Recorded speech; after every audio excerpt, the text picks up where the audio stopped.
రెండోసారి కేంద్ర మంత్రిగా బాధ్యతలు చేపట్టిన కిషన్ రెడ్డి అంబర్పేటను పట్టించుకోవటం లేదని సిపిఎం కన్వీనర్ మహేందర్ రెడ్డి అన్నారు. మంత్రిగా బాధ్యతలు తీసుకున్న కిషన్ రెడ్డి అంబర్పేటలో ఉన్న పేద ప్రజల యొక్క సమస్యలపై దృష్టి సాధించలేదని, అంబర్పేట చే నెంబర్ ఫ్లైఓవర్ నిర్మాణ పనులు సంవత్సరాలు గడుస్తున్నా ఇప్పటి వరకు ప్రజలు రాకపోకలకు దుమ్ము ధూళికి ఎన్నో ఇబ్బందులు పడుతున్నారని, ఫ్లైఓవర్కు సంబంధించిన నిధులు వెంటనే కేంద్రం నుంచి విడుదల చేయించి ఫ్లైఓవర్ పనులు పూర్తి చేయించాలని డిమాండ్ చేశారు.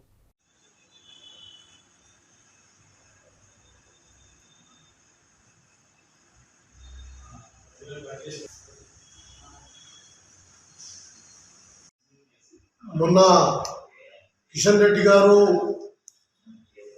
కేంద్ర మంత్రిగా బాధ్యతలు తీసుకున్న తర్వాత హైదరాబాద్లోకి వచ్చి వాళ్ళ పార్టీ ఆఫీస్లో అంబర్పేట నియోజకవర్గ ప్రజలకు ధన్యవాద కార్యక్రమాలు చేపడుతూ నేను అంబర్పేటకు రుణపడి ఉండాను, నన్ను ఎప్పటికైనా ఆదుకుంటుంది, అంబర్పేట ప్రజలే నన్ను ఆదుకుంటున్నారని చెప్పి గొప్ప గొప్ప పదాలు వాడాడు.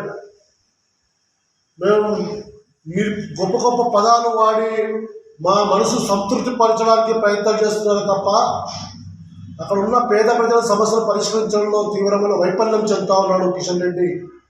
3 సార్లు ఎమ్మెల్యేగా, రెండోసారి కేంద్ర మంత్రిగా బాధ్యతలు చేపట్టిన తర్వాత కూడా చే నంబర్ ఫ్లైఓవర్ నిర్మాణం ప్రారంభించి 4 సంవత్సరాలు అవుతా ఉంది. దాని మీద ఎందుకు సమీక్ష మాట్లాడలేవు? దాని నుండి కేంద్రం నుండి రావాల్సిన బడ్జెట్ను వెంటనే కేటాయించి ఆ పనిని వేగవంతంగా పూర్తి చేయడానికి ఎందుకు కృషి చేస్తలేమని అడుగుతా ఉన్నాము.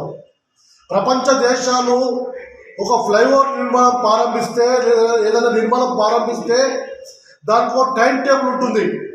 ఈ టైం నుండి ఈ టైం లోపల దాన్ని పూర్తి చేయాలని చెప్పి లక్ష్యాలు పెట్టుకుంటారు. కానీ భారతదేశంలో మన ప్రభుత్వం టైం టేబుల్ లేకుండా పెట్టుబడిదారులకు, కార్పొరేట్ కాంట్రాక్టుల కోసం, వాళ్ళ సంపద పెంచడానికి కోసం టైం టేబుల్ పెట్టకుండా ఉన్నట్టుగా కనబడుతూ ఉంది. ఒక పని ప్రారంభించినప్పుడు 6 నెలల్లో, సంవత్సరంలో, 2 సంవత్సరాల్లో పూర్తి చేస్తారనే టైం లేదు. పర్లాగా పెంచుకుంటూ పోతుంటారు. లేట్ అవుతున్నా కొద్దు దాని నిర్మాణం ఖర్చు పెరుగుతూ ఉంటుంది, కాంట్రాక్టులకు లాభం చేకూర్చే విధంగా పెరుగుతూ పోతుంటుంది. చే నంబర్ ఫ్లైఓవర్ నిర్మాణం 4 సంవత్సరాలు అవుతుంది. ప్రజలు చాలా ఇబ్బంది ఏర్పడుతూ ఉంది. చాలా ఇబ్బందికర పరిస్థితులు ఉన్నాయి. ప్రజల ఉపాధి పోతూ ఉంది. ప్రజలు తిరగలేని పరిస్థితుల్లో ఉన్నారు. దాని నుండి వచ్చి నిర్మాణంలో జరుగుతున్న ప్రాంతాల్లో అనారోగ్యాలకు గురవుతూ ఉన్నారు పేద ప్రజలు. వచ్చే డస్ట్ నుండి. కానీ దాని నిర్మాణం విషయంలో ఎందుకు నువ్వు అంత నిర్లక్ష్యంగా ఎందుకు ఫ్లైఓవర్ నిర్మాణం మీద ఎందుకు సమీక్ష చేయమంటున్నావు అని అడుగుతాను.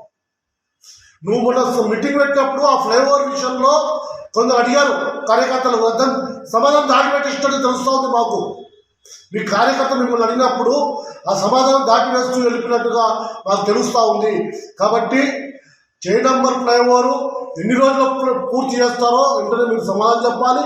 ఆ ఫ్లైఓవర్ నిర్మాణం కోసం రాబోయే రోజుల్లో మేము ఉద్యమం చేపట్టబోతాం. ఈ బస్తిపాట కార్యక్రమంలో పాల్గొనే సిపిఎం పార్టీ అక్కడ ప్రాంతాల్లో సందర్శిస్తుంది. ఆ ఫ్లైఓవర్ నిర్మాణం కోసం కృషి చేస్తుందని చెప్పి. కాబట్టి ఇప్పటికైనా కిషన్ రెడ్డి గారు అంబర్పేటకు నిధులు వెంటనే పెంచాలి.